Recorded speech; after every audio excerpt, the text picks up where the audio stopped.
Buenas noches, auditorio de plataforma Radio Digital y del Movimiento Católico Mundial por el Clima, capítulo Toluca.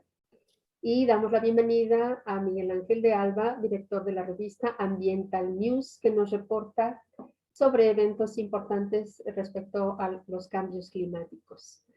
¿Cómo estás? Buenas noches, Miguel Ángel. ¿Qué tal, Carmen? Muy buenas noches. Buenas noches a nuestro auditorio. Pues aquí estamos como cada semana, tratando de hacer un resumen de lo más importante que se ha desarrollado en el ámbito del medio ambiente y del cambio climático. ¿Y qué novedades ha habido? Recuerdo que la semana pasada comentamos sobre precisamente la invitación que hizo Joe Biden a 40 mandatarios para ver las iniciativas, los avances sobre las medidas contra los cambios climáticos. ¿Qué nos puedes decir al respecto, Miguel Ángel? Pues sí, se realizó y de hecho concluyó la cumbre climática convocada por el presidente de los Estados Unidos, Joe Biden, que fue jueves y viernes de la semana pasada, y concluyó con el compromiso de los principales líderes de reducir de forma considerable las emisiones de gases de efecto invernadero a la atmósfera hacia 2030. Es un paso importante porque anteriormente la meta era el año 2050. Sí, para cero emisiones. Entonces ya se recorrió 20 años y pues esto nos da un poquito de esperanza, ¿verdad? Estas reducciones se comprometieron los mandatarios a hacerlas en porcentajes promedio del 50%, con vistas a llegar a emisiones netas cero en 2050, y solamente en el caso de China estaría llegando a emisiones cero para el año 2060. Todos los líderes mostraron su ambición climática y respondieron al llamado del mandatario estadounidense, quien de esta manera asume un liderazgo que su país nunca había tenido en relación con la crisis climática. Estados Unidos había participado en varias reuniones de la cumbre climática de las Naciones Unidas, pero realmente nunca se había comprometido.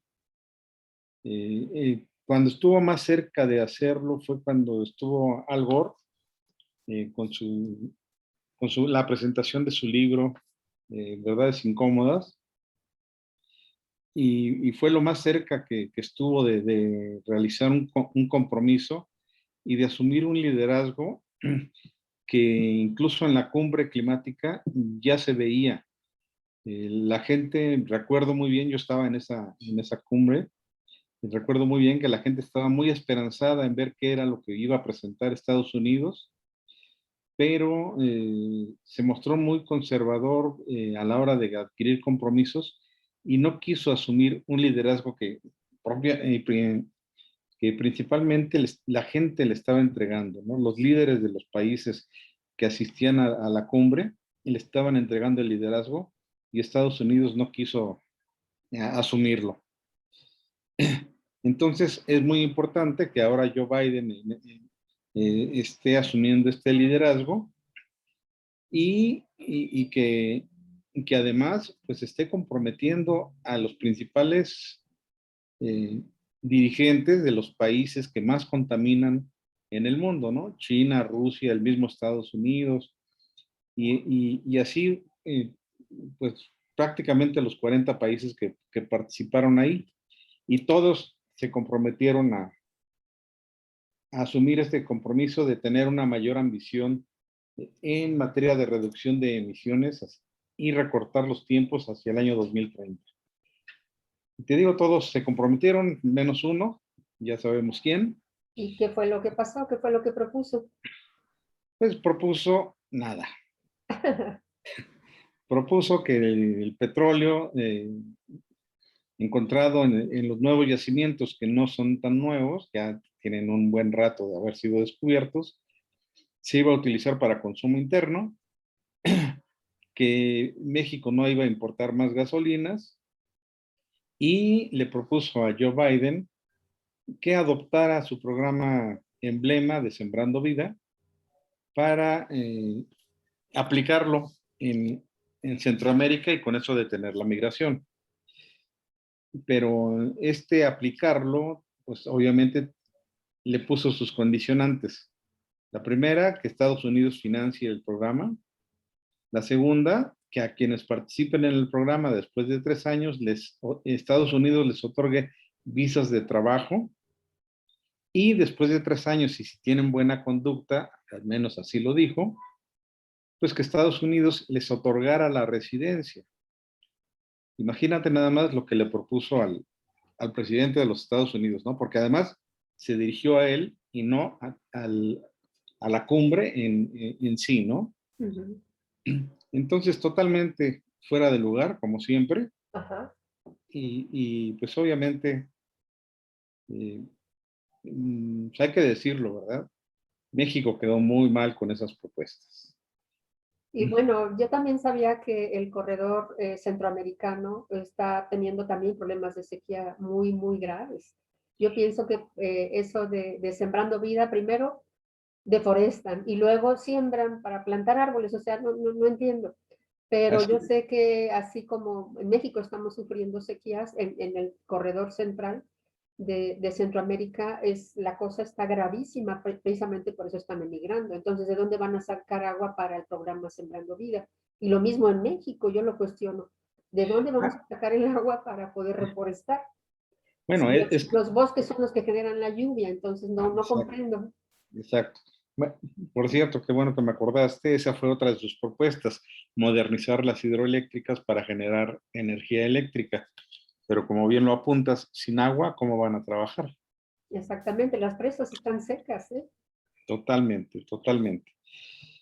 Bueno, y en este caso la participación de nuestro presidente fue opacada por una activista mexicana de Fridays for Future, Chille Bastida, quien criticó la falta de ambición del presidente mexicano. En lo que propuso el presidente mexicano a Joe Biden, ya lo habíamos anticipado, recordarás, y así que realmente no hubo sorpresa alguna, ¿no? Ujú. ¿Qué pasa entonces con las reducciones anunciadas por los líderes de las principales naciones emisoras de gases de efecto invernadero? Pues en primer lugar, aunque suenan un tanto ambiciosas, no alcanzan para llegar a la meta propuesta por el Acuerdo de París de mantener el aumento de la temperatura global por debajo de los 2 grados Celsius y mucho menos llegar a la ideal, que es de 1.5 grados o menos. Tal vez por eso, en el cierre de la cumbre, el presidente Joe Biden fue enfático cuando pidió a sus homólogos cumplir con los compromisos, ya que de lo contrario solo quedarían como aire caliente. Y esto seguramente lo dijo en clara alusión a los señalamientos de los grupos activistas juveniles como Fridays for Future, encabezados por Greta Thunberg, y Extinction Rebellion y Ciudadanos por un Clima Vivible. Perdón. Estos grupos dijeron pues, que no creían ya en las palabras de los líderes, porque pues hablar de clima, de emisiones cero netas, pues era eso, ¿no? Solamente palabras, y que esas metas establecidas al año 2030 o al año 2050 realmente significaban que los países iban a seguir utilizando las energías fósiles mientras tanto. Entonces, pues hay que insistir, hay que seguir levantando las voces para que mientras se hace esta transición, pues también se dejen de utilizar las energías fósiles y se vayan supliendo con las energías renovables. A este llamado de Biden se sumó el de la secretaria ejecutiva de la Convención Marco de las Naciones Unidas para el Cambio Climático, Patricia Espinosa, quien en un editorial publicado en el diario The Guardian señaló: los líderes convocados por el presidente de los Estados Unidos acordaron objetivos y compromisos nuevos y más ambiciosos en las áreas clave de mitigación, adaptación y finanzas que están en el corazón del régimen climático y de buscar objetivos comunes en otras cuestiones urgentes. Esto es invaluable cuando la comunidad internacional se prepara para la próxima conferencia de las partes, la COP26, que se celebrará a fines de noviembre en Glasgow, bajo la presidencia alternada del Reino Unido e Italia. Es un momento, dijo, para el liderazgo, para el coraje y para la determinación. Es un momento para tomar decisiones difíciles, para liderar la transformación hacia una era sin precedentes de crecimiento, prosperidad y esperanza para todos. Esperemos que los compromisos se cumplan y no sean, como bien dijo Joe Biden, solamente aire caliente. Comentabas hace unos momentos acerca de Sembrando Vida, que fue la propuesta que hizo el presidente, a pesar de que le habían advertido que no le hiciera. Y pues aquí cabe preguntarnos, ¿no? ¿Por qué el presidente sigue con este tema y quiere venderle al gobierno de los Estados Unidos su programa emblema como la solución a la migración de los centroamericanos? Al tabasqueño no le bastó la ponchada por usar los términos beisboleros que tanto le gustan a nuestro presidente, que le dieron antes y durante la cumbre climática, sino que ahora pretende continuarla con la vicepresidente Kamala Harris. Y fue tanto el desagrado que causó a los norteamericanos que lo que iba a ser una visita presencial el próximo 7 de mayo se cambió a un encuentro virtual. Actualmente, Kamala se encuentra de visita en varios países de Centroamérica para echar a andar un plan de recuperación económica, especialmente en el sector agrícola, con una inversión aproximada, según lo que ha dicho hasta ahora, de 350 millones de dólares. Es importante hacer notar que esta inversión inicialmente iba a ser de 200 millones de dólares, y a raíz de la visita y las conversaciones que ha tenido la vicepresidente Harris con los presidentes y con líderes sociales de Centroamérica, Guatemala, Honduras y El Salvador principalmente, pues ya aumentaron esta subvención y se está hablando de 350 millones de dólares. Al final de su recorrido por Centroamérica, pues tendrá el encuentro virtual con el presidente López Obrador el 7 de mayo, y pues vamos a ver de qué hablan, ¿no? Sí, claro. ¿En qué consistirá ese proyecto de agricultura? A mí me preocupan mucho esos proyectos porque normalmente traen glifosatos y traen problemas graves, ¿verdad? Por garantizar una buena cosecha, pues se desestima el daño que hacen a los suelos y a la salud también de las Así es. personas que los manejan. ¿Tú no sabes en qué consiste ese? Todavía no, pero te ofrezco a ti y a nuestro auditorio investigar, y espero que para el próximo programa, la próxima semana, podamos tener ya por lo menos una idea de en qué va a consistir este programa, ¿no? Claro, hay que saber. Estos apoyos. Pero ¿qué pasa con Sembrando Vida? Según el presidente, su programa prioritario es 100% ambiental. Y según él, por eso insiste en vendérselo a Joe Biden, para que Estados Unidos financie su instrumentación en Centroamérica y con eso detener la migración.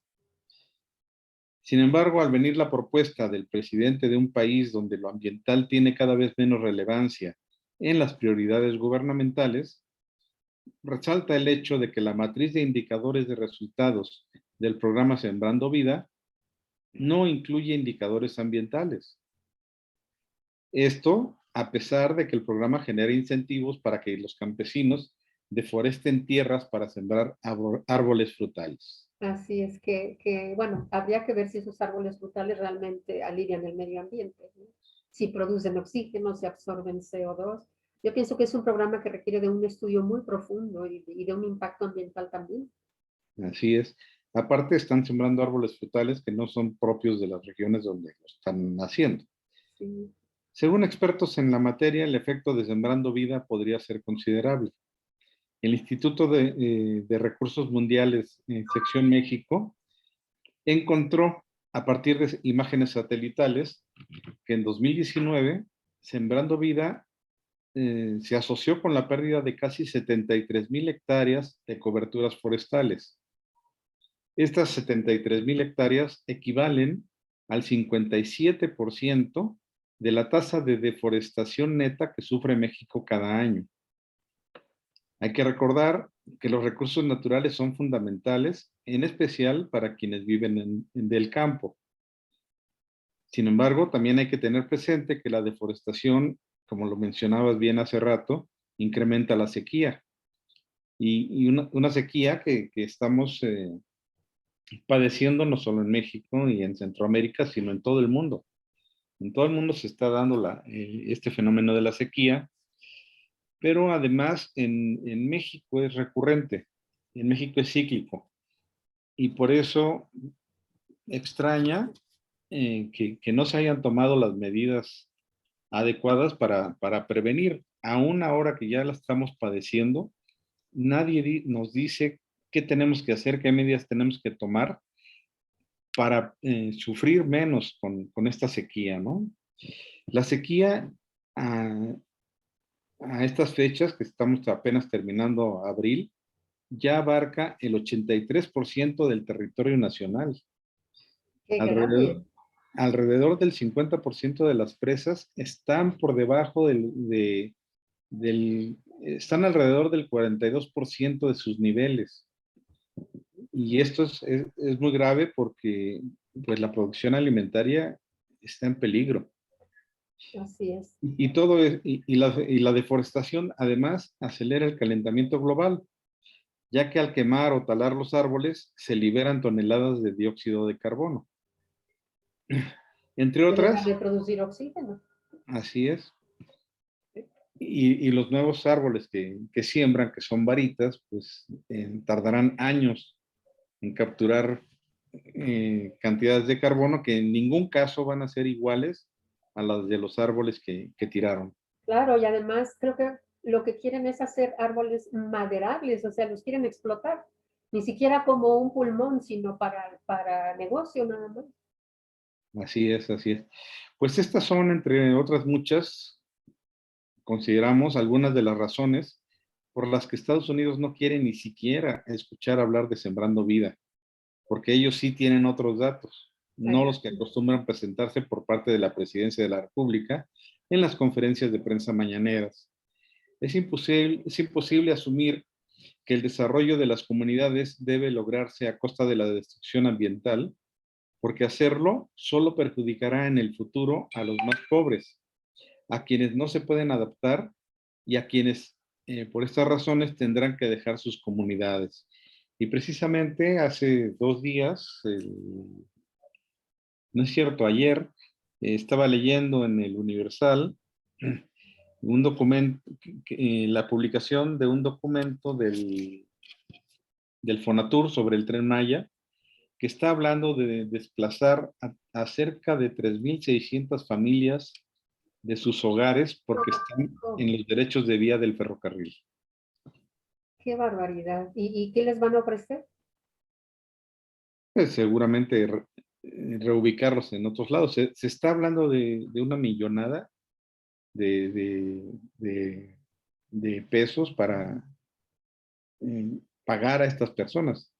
Son miles de millones los que están considerando el Fonatur para pagar a estas eh, casi 4,000 familias que van a ser desplazadas. Oye, yo veo que no están considerando la subida del nivel del mar. No, Toda la zona costera de México va a ser invadida por el mar. Y yo así pienso es. que ahorita es el tiempo de una buena planeación para saber qué va a suceder con toda esa población y con el Tren Maya, además. No la están considerando, que pues están haciendo la refinería en donde antes había un manglar y una zona que ya se les ha inundado, pero pues que insisten en que va a ser posible y que van a poder producir gasolinas ahí. Es una de las zonas que más va a padecer con el aumento del nivel del mar, Tabasco, pero pues insisten en los megaproyectos del presidente, ¿no? Por último, Carmen, pues hay que esperar todavía los dictámenes de los jueces sobre las solicitudes de amparo realizadas en contra de las reformas a las leyes de la industria eléctrica y de hidrocarburos, que aún sin estar vigentes ya nos ahogan, sobre todo a quienes vivimos en la zona metropolitana del Valle de México y en los municipios de Salamanca, Celaya e Irapuato en Guanajuato, entre otros, ¿no? Y en Hidalgo también.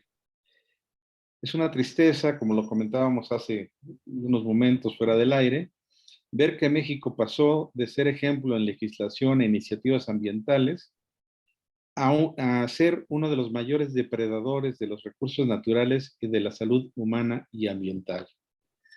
Pues esto es lo que tenemos, Carmen, para esta semana, para comentar esta semana. Y les recuerdo a nuestro auditorio visitar nuestra página ambientalnews.mx para estar al día con la información ambiental y científica. Claro que sí, Miguel Ángel. Muchas gracias por estas notas. Y bueno, pues a mí me deja como lección pues que tenemos que luchar por una legislación mucho más eficaz en cuanto al medio ambiente. Que tenemos que ser muy firmes los ciudadanos y muy conscientes para hacer presión. Si no, pues nuestro país, además de las sequías, pues además los problemas económicos, la recuperación del COVID todavía le falta un rato, entonces sí tenemos que ponernos las pilas los mexicanos para tener una recuperación ambiental más segura, más firme. Hay que luchar mucho, Miguel Ángel. Los mexicanos tenemos que ver por ese futuro de nuestros hijos, de nuestros nietos, de nosotros mismos. Ya estamos padeciendo faltas de agua, ya estamos padeciendo calores terribles y eventos de clima extremo de muchos tipos en nuestro país. Pero sí hay que luchar mucho por eso, Miguel Ángel. Te agradecemos muchísimo la participación. Te doy las gracias a nombre de mis compañeros del capítulo Toluca del Movimiento Católico Mundial por el Clima. Y también le doy las gracias a Plataforma Radio Digital que nos hace el favor de concedernos este tiempo los jueves por la noche. Muchas gracias al auditorio por escuchar con atención estos reportes y los esperamos la próxima semana en donde tendremos más noticias sobre el medio ambiente. Muchas gracias, Miguel Ángel, y buenas noches. Muchas gracias, Carmen. Muchas gracias a nuestro auditorio y muy buenas noches.